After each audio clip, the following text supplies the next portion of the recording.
sức cả mấy bà ơi. Cái đơn hàng gì mà gần cả tháng mới nhận được. Cái này là tôi đặt từ bên Mỹ về đó mấy bà. Nhưng mà gói hàng xinh xỉu nên tôi mới bỏ qua đó nha. Trời ơi, 5 set sticker nó xinh xỉu luôn mấy bà.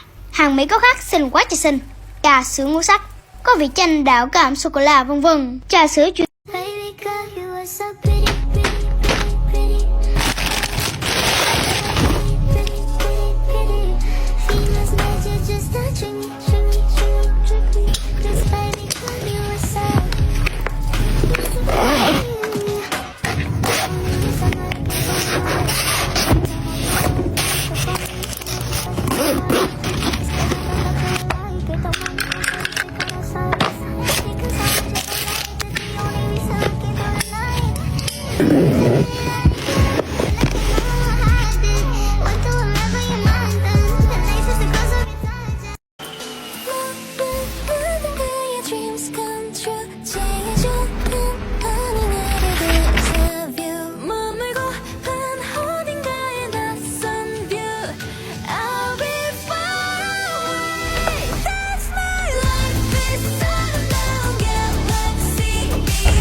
คิดว่าเธอสำคัญแต่พอได้แล้วก็เพิ่งจะเข้าใจว่าไม่คุ้มเลย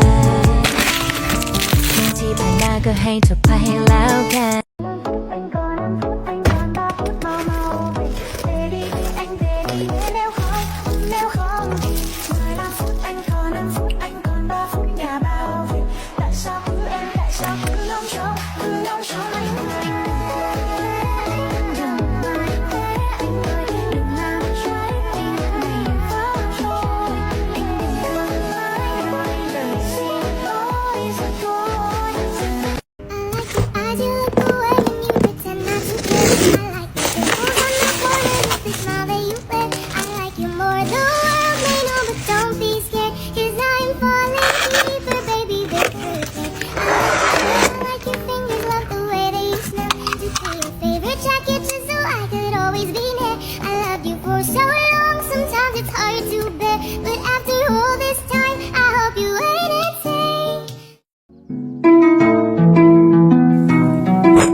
Now the fact that you're gone for good, and I don't know what to do.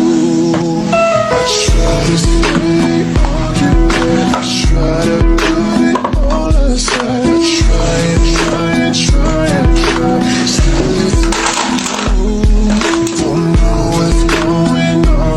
Là chẳng còn khả năng chống đỡ, không thể yêu ai khác ngoài ra, lòng nhân đã hết chỗ, không để ai khác ngoài ra. Cứ vào tim em chìa khóa đây, chỉ muốn duy nhất anh cầm nhiều hơn cả thích thích. Giờ em yêu yêu à, vì baby anh là la la la la la la, ngoại lệ của em la la la, thì anh là ngoại lệ của em la la la. luôn. Giờ thấy đi sắc phật phỏng là nó nóng là mồ hôi nở phân ra như nhà người ta. Nhưng hôm nay từ phút của em tận mắt nè, có dây sạp luôn. Điều đặc biệt của em này là có dây đeo đầu mấy bà. Tiện lợi vãi không cần phải cầm mỏi tay. Hay cái này xoay được nữa kìa. Con này nhìn hài hài đáng yêu vãi. Qua có 3 chế độ nha mấy bố. Nhỏ nhưng thôi cũng mạnh ấy chứ bố. Em đã tin ta rồi, nhưng gặp anh vẫn rồi cả tình. Em không tin ai thêm một lần nữa, mà sẽ không biết thêm ai nữa chưa. Bây giờ đi bên nhau là những giây phút tuyệt vời. Anh làm sao mà cưỡng được ngay vì đến lúc cả lời. Anh không muốn làm đứa bạn trai, muốn làm đứa bạn đời. Hay là ta chẳng mua một kiếp này chưa đừng có tạm thời, baby. Vì anh sẽ là người mà em không bao giờ